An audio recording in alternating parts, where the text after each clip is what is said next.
Kom ons kyk wat die Here ons wil leer oor vergifnis, hier uit Matteus 18 daar van vers 21 af.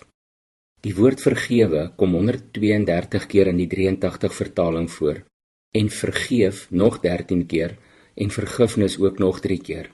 Altesaam 148 keer, waarvan 69 maal in die Nuwe Testament, en daar kry ons ook nog 6 keer die woord vergewing, dit wil sê 77 maal in die Nuwe Testament. Nou, ons moet beslis nie woorde begin tel om te probeer bepaal hoe belangrik 'n saak in die Bybel is nie.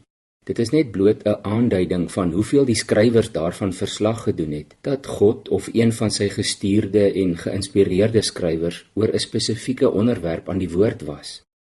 Die boodskapvertaling verduidelik vir ons Matteus 18 vers 21 en 22 so. Petrus vra toe vir Jesus: Here, sê vir my, hoeveel keer moet ek iemand vergewe wat verkeerd teenoor my opgetree het? Tot 7 maal? Nee, nie net 7 keer nie, het Jesus geantwoord. 70 maal 7 keer. Jy moet ander mense elke keer vergewe as hulle jou sleg behandel. Moenie tel hoeveel keer jy ander mense vergewe nie. Vergifnis hou net aan en aan.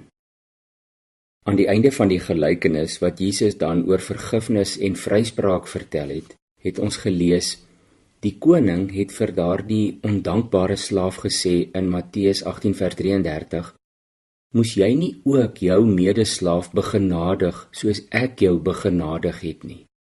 En toe voeg Jesus by in vers 35: So sal my hemelse Vader ook met julle maak as julle nie elkeen sy broer van harte vergewe nie.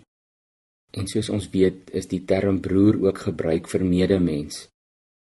Nadat Jesus sy disippels die Ons Vader gebed geleer het, het hy in Matteus 6 vers 14 en 15 'n soortgelyke waarskuwing oor vergifnis gerig.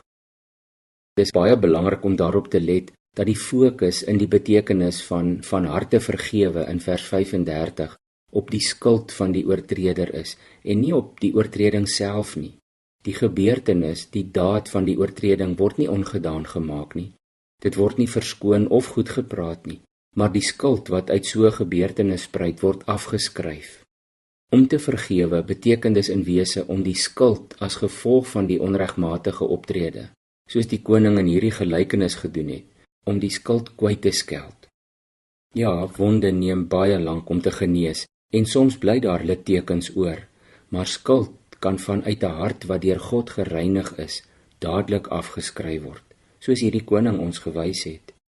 As ek en jy werklik besef dat God ons skuld afgeskryf het, al ons skuld kwytgeskeld het, as ons mooi hoor en waaragtig dankbaar is oor wat Jesaja al oor Jesus Christus geprofeteer het in Jesaja 53 vers 5, oor ons oortredings is hy deurboor, oor ons sondes is hy verbrysel. Die straf wat vir ons vrede moes bring, was op hom. Dan dink ons eenvoudig anders daaroor, om ander mense 70 maal 7 keer te vergewe. Kom ons bid saam. Here, dankie dat U my ook heeltemal vergewe, vrygespreek en kwytgeskeld het. Here, help my deur U Gees om almal wat my dalk te nakom ook onvoorwaardelik en vinnig te vergewe, om ook al hulle skuld af te skryf en kwyt te skeld. Want dis wat U vir my gedoen het. Help my om niks minder te doen vir my medemens nie. U het my begenadig.